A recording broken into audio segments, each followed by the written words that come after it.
One, two, three. दोस्तों, आज हम बात करेंगे दो ऐसी राजकुमारियों के बारे में जिन पे हमेशा राजपूत वंश गर्व करेगा। एक है किशनगढ़ की राजकुमारी चारुमती तथा दूसरी है सलूम्बर की रानी हाड़ी रानी। 84 लाख योनियों में भटकने के बाद व्यक्ति राजपूत कुल में जन्म लेता है, इसलिए मैं समय समय पर राजपूत वंश के बारे में जानकारी आपसे साझा करता रहता हूं। मुझे बहुत गर्व होता है राजपूत वंश के बारे में जानकारी आपसे साझा करते हुए।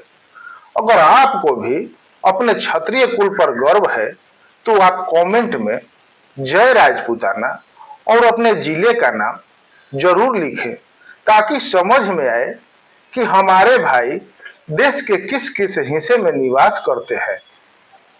तो आइए हम पहले जानते हैं किशनगढ़ की राजकुमारी चारुमती के बारे में।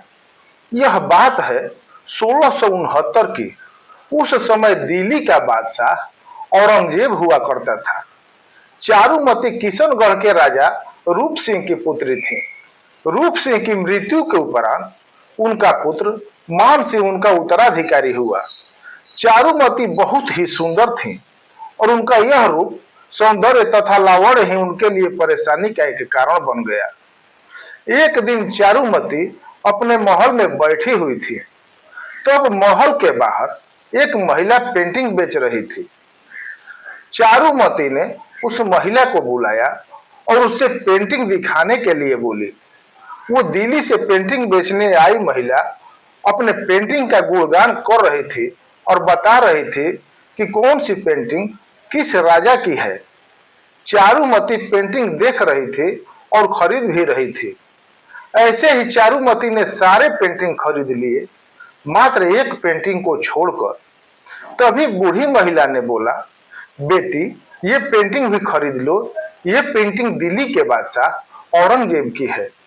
तब चारुमती ने वो पेंटिंग भी खरीद लिया और अपने सहेलियों से बोली, ये पेंटिंग औरंगजेब की है, इसे अपनी जूतियों से पीटो।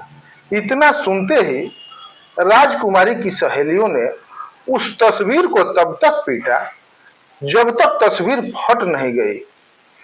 दिल्ली लौटने के बाद उस महिला ने दिल्ली के बादशाह औरंगजेब को सारी बातें बताई। उसने कहा कि महाराज, किशनगढ़ की राजकुमारी चारुमती आपसे इतना नफरत करती है कि आपकी पेंटिंग को जूतियों से पीटा और उसकी सुंदरता के बारे में इतनी तारीफ की कि सुंदरता की प्रशंसा सुनकर औरंगजेब उनसे शादी करने के लिए इच्छुक हो गया। उसने अपने मनसबदार मान सिंह के सम्मुख, जो किशनगढ़ का राजा और चारुमती का भाई था, उसके पास शादी का प्रस्ताव भेजा। मान सिंह को विवश होकर उसका प्रस्ताव स्वीकार करना पड़ा। चारुमती, जो अपने पिता की भांति परम वैष्णव थी, गीता आदि धार्मिक ग्रंथों का नित्य पूजन पठन करती थी। वह औरंगजेब जैसे अत्याचारी विधर्मी से विवाह नहीं करना चाहती थी। चारुमती ने अपनी माता और भाई मान सिंह को अपना मंतव्य स्पष्ट रूप से बता दिया और कहा कि यदि जबरन उससे शादी करने की कोशिश की गई तो वह प्राण त्याग देगी। इधर अपनी बहन का दृढ़ निश्चय और उधर मुगल बादशाह औरंगजेब का खौफ, राजा मान सिंह दुविधा में फंस गया। उसे कुछ उपाय नहीं सूझ रहा था कि क्या किया जाए। उसने अपनी बहन को समझाया कि केवल एक तुम्हारी शादी औरंगजेब के साथ कर देने से पूरी प्रजा का संहार होने से बच जाए तो इसमें क्या हर्ज है। औरंगजेब का प्रस्ताव ठुकराने का मतलब है कि वो मेरे साथ साथ मेरी प्रजा का भी सर्वनाश कर देगा। पर चारुमती दृढ़ निश्चय वाली बड़ी वीर और साहसी राजपूत नारी थी। उसे लगा कि वह अगर कोई रास्ता नहीं निकाल पाई तो परिवार वाले उसे औरंगजेब के पास भेज देंगे और उस वक्त वह कुछ नहीं कर पाएगी। उसने संकट की स्थिति में धैर्य नहीं खोया और उसे अपने प्राण की रक्षा का एक उपाय सूझा। उस समय महाराणा राज सिंह प्रथम मेवाड़ के एक साहसी सिसोदिया शासक थे, जिन्होंने अपने कुशल राज्य प्रबंधन, हिंदू धर्म के संरक्षण और मुगल सम्राट औरंगजेब के शक्तिशाली विरोध के लिए जाने जाते थे। महाराणा राज सिंह ने औरंगजेब का कई बार विरोध किया और मुगलों के खिलाफ प्रतिरोध की नीति अपनाई, जिसके कारण उन्होंने विजय कटकातु की उपाधि भी प्राप्त की। उनके पास राजकुमारी चारुमती ने अपने और अपने धर्म की रक्षा उसने महाराणा राज सिंह को पत्र लिखा, जिसमें यह निवेदन किया कि मेरे कुटुंबी व परिवारजनों के होते हुए भी मैं आज एक अनाथिनी हूँ। राज्य सुख के अभिलाषी मेरे परिवार के लोग विधर्मी औरंगजेब से मेरी इच्छा के विपरीत जबरन विवाह करना चाहते हैं। मैंने निश्चय किया है कि दिल्ली अधीश्वरी बनने की बजाय मैं आपके चरणों की दासी बनना चाहती हूँ। इसी में मेरा धर्म, कुल, परंपरा और स्वाभिमान सुरक्षित है। आप शरणागत वत्सल और सामर्थ शासक हैं, इसलिए यह अनुनय कर रही हूँ कि मुगलों के हाथ पड़ने से मुझे बचाइए और एक स्वाभिमानी बाला के स्वाभिमान की रक्षा कीजिए। चारुमती तो आपकी हो चुकी है, अब आप अपनी चारुमती की लाज बचाइए।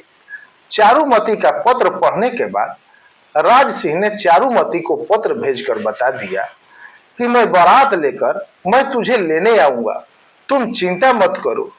पर यह बात जब औरंगजेब को पता चली कि राज सिंह चारुमती से शादी करने वाला है, तो उसने अपनी सेना लेकर किशनगढ़ की तरफ चल दिया।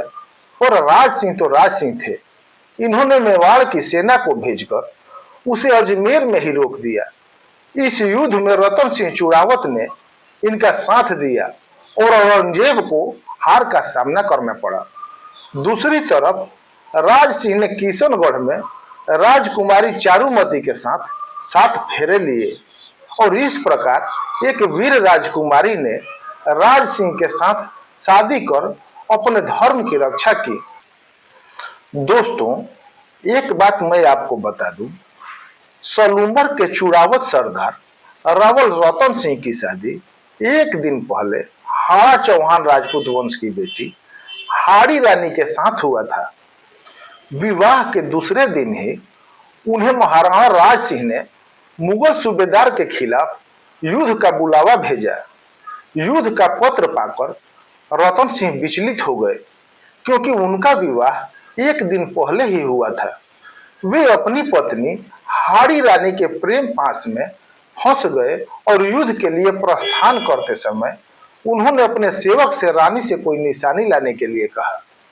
जब हाड़ी रानी को अपने पति की मानसिक स्थिति का पता चला कि उनका ध्यान युद्ध के बजाय प्रेम पर है, तब उन्होंने अपने कर्तव्य को सर्वोपरि माना और अपने पति के प्रेम से कर्तव्य को विचलित न करने के लिए उन्होंने अपना सिर काटकर सेवक को निशानी के रूप में भिजवा दिया। रतन सिंह को अपनी पत्नी का सिर देखकर असीम दुख हुआ, लेकिन उन्होंने उस निशानी को अपनी गर्दन से बांध लिया और युद्ध भूमि में अविश्वसनीय वीरता का प्रदर्शन किया। इस बलिदान से प्रेरित होकर उन्होंने मुगल सेना को हरा दिया और मेवाड़ की रक्षा की। हाड़ी रानी के बलिदान की यह घटना आज भी राजपूत समाज में शौर्य, त्याग और कर्तव्य निष्ठा का प्रतीक मानी जाती है। उनके इस बलिदान के कारण ही चुड़ावत मांगी सै नाड़ी, सिर काट दे दियो छतराड़ी जैसी कहावत प्रसिद्ध हुई। दोस्तों, मिलते हैं ऐसी ही किसी नई जानकारी के साथ। तब तक के लिए राम राम।